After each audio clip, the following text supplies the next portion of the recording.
Continue with the study of the life of Elijah. We want to look at now another kind of supernatural miracle he needed. This was not a miracle that had to do with money and houses and land. This was a miracle that had to do with his need to be lifted out of his depression. Depression is discouragement on steroids. It's discouragement that now has produced an ongoing level of gloom, an ongoing level of emotional pain. And when discouragement becomes depression, depression unresolved becomes despair. And when depression becomes despair, that ongoing discouragement that has led to depression, which now results in despair, produces a sense of hopelessness. That's our situation with Elijah. He's going to find himself where many of us have often found ourselves, in a black hole. He's going to find himself looking for a light at the end of the tunnel, only to discover it's the light of an oncoming train. Because his whole world is going to be turned upside down in a day. When we come to chapter 19, we find out what led to this emergency shift in his emotions. You see, he had an expectation, because when we finished chapter 18, he had told Ahab, cheer up, laugh, party, eat, and drink, because it's going to rain. And Ahab got in the chariot and made his way home. Elijah beat him home by running. Ahab had a controlling wife. He had a woman who was telling him what to do. He had a controlling wife, and this wife had taken over when it was Elijah's anticipation that Ahab was going to turn things around. Who he was married to. He was married to a lady named Jezebel, and Jezebel was running this show. Jezebel was calling this shot, and Jezebel was telling him, Elijah, you're a dead man. Jezebel is an evil threat that comes your way. It is something or someone who threatens your well-being, because she threatened by tomorrow this time you're going to be dead. So any threat in your life that comes your way that produces discouragement, depression, despair, or even, as we're going to see in a moment, a desire to die, is a Jezebel in your life. It's something or someone who threatens the stability of your mental well-being. So when a boss threatens you that he's going to fire you and it's not a legitimate reason, he's become Jezebel. When there's a person who threatens you or your stability, they are in fact being a Jezebel in your life. They are operating as the new Lord over your emotions. And the reason why they can operate as Lord over your emotions is because their threat gets into your head. And when their threat gets into your thought affects your feelings. You see, we are made up of three parts. We're made up of body, our physical being. We're made up of soul. Psychology is soul, the study of the soul. So we're made up of a personhood, and then we're made up spiritually. What you have to understand is all three of these are interconnected and interrelated. So as you'll see in a moment, if you feel bad physically, it affects how you're going to think psychologically, which may affect also how you function spiritually.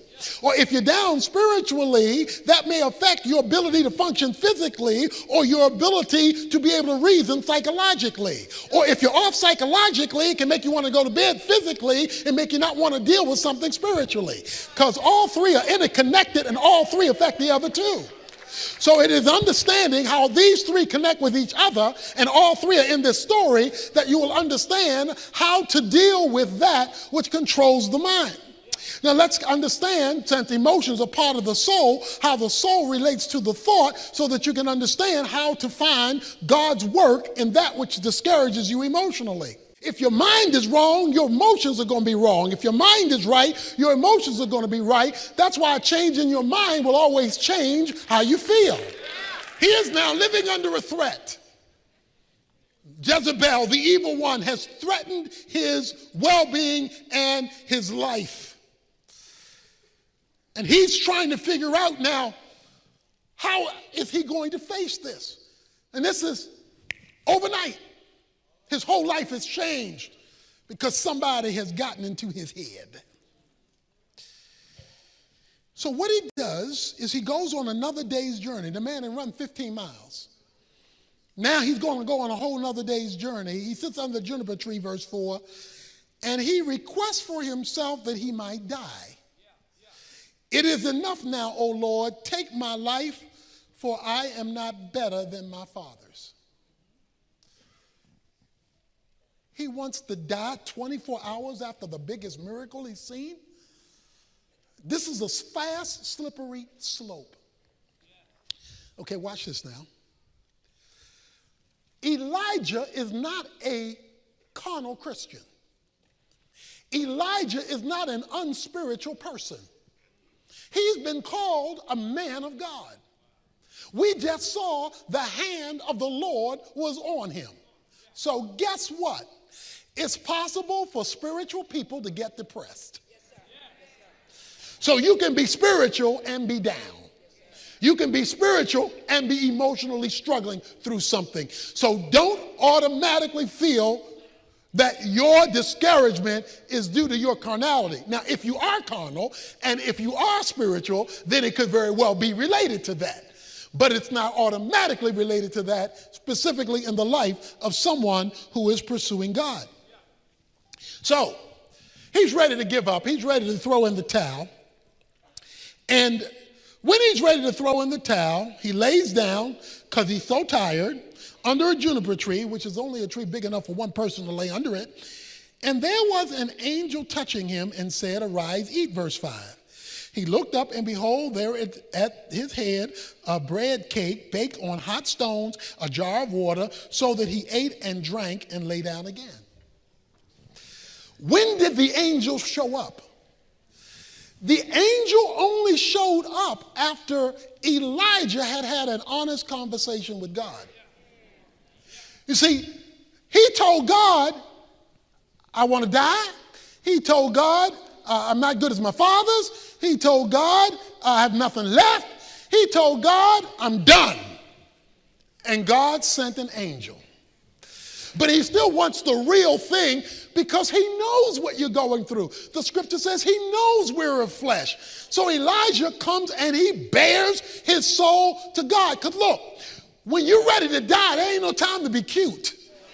When you so low you want to throw in the towel, that's not the time to play church. That's not the time to just go through religious activity. He gets raw with God. Second thing I want you to notice is how God addressed him. The first need he addressed was his physical need. Because one of the causes of discouragement, depression, and despair is physical. If you're hungry, James says you don't need just a prayer meeting. You need somebody to make you a ham sandwich when you're hungry, because there is a physical reality going on. So it is quite legitimate to examine whether there are physical causes to your emotional struggles and to have those physical causes addressed. Now, God addressed it supernaturally because he sent an angel. But let me tell you about angels. Hebrews chapter 1, verse 14 says that every believer has been assigned an angel. Every Christian has an angel. So God has an angel and he knows your name. Now, the problem with angels is they're invisible because they're spirit beings, and they're supernatural in nature because they're heavenly beings. And so the job of an angel is your personal post office carrier whose job it is to deliver whatever God wants delivered to you. That's what your angel's job is, and every believer has one. But notice the angel doesn't come until the communication takes place between Elijah and his God. So God needs honest communication because he says Elijah is of like nature. So he deals with the reality of exhaustion physically, emotionally, spiritually. And so does everybody else. But that's also the opportunity that the devil looks for to take advantage of. Even in the case of Jesus, and Jesus didn't have a spiritual problem. But after he had fasted 40 days and 40 nights in the wilderness, it says the devil came to tempt him. Why? He was tired and he was hungry and he was weak. So being tired, hungry, and weak gave the devil the opportunity he had to try to get to the most spiritual person who's ever lived. So you know, if the devil is going to attack Jesus, who couldn't sin and didn't sin, and he already knows our propensity to sin, that you are perfect bait for him to enter your thought in order to get to the caboose of your emotions in order to send you a downer in your life. But you got an angel with your name on it, whose job it is to deliver the supernatural to you. So, the angel of the Lord comes in verse 7 a second time. He's touched with by an angel. Arise, eat, because your journey is too great for you. Now watch this. So he lets him rest before he lets him continue. So he arose and ate and drank and went in the strength of the food 40 days and 40 nights to Horeb, the mountain of God. When you are depressed, many times the last place you want to go is to the mountain of God. The mountain of God means to go in God's presence. That's the last place you want to go. But that's the first place God wants you to run to. He wants you to run to his presence and bring your depression with you. Bring your discouragement with you. He'll give you enough to get to the mountain, to get to his presence. So he calls him into his presence. Now it gets really interesting. Now, there are a number of issues going on here. He asked him, then it came to a cave, lodged there, verse 9, and behold, the word of the Lord came to him and said, what are you doing here, Elijah? Now, God doesn't have to ask, why are you here, because he doesn't know.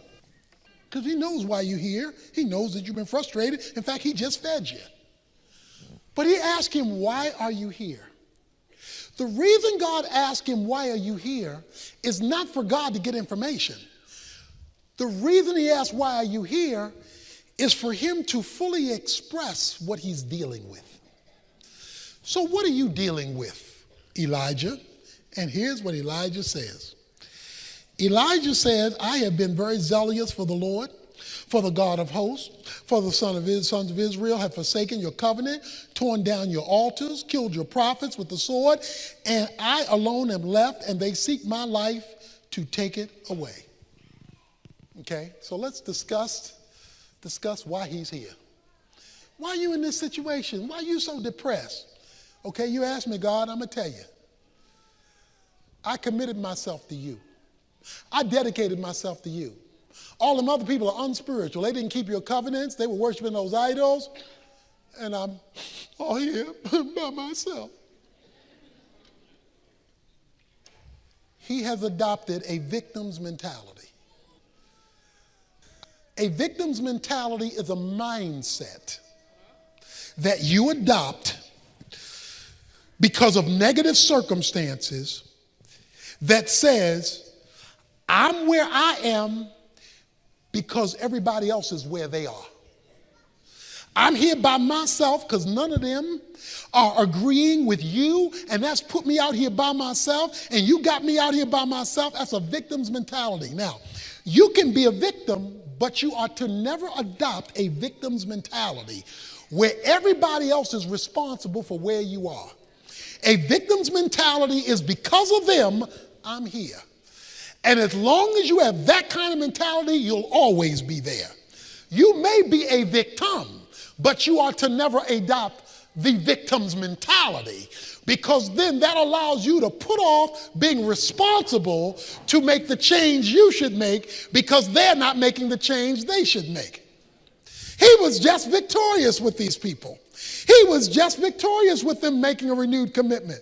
But because he was psychologically damaged, he developed a victim's mentality. Now, please don't misunderstand me. You may be a victim. It may be unfair. It may not be right. It may be evil. So you may be a victim, but that's different than adopting the mindset of a victim. And too many of us socially and economically, and in this case spiritually, have become victims of the devil. If it wasn't for the devil, I wouldn't be here. Well, guess what? He ain't changing. Okay? If it wasn't for them sinners, I wouldn't be stuck here. They not changing. If it wasn't for this situation, I wouldn't be here. Okay, that may be true, but they may never change. So what are you going to do?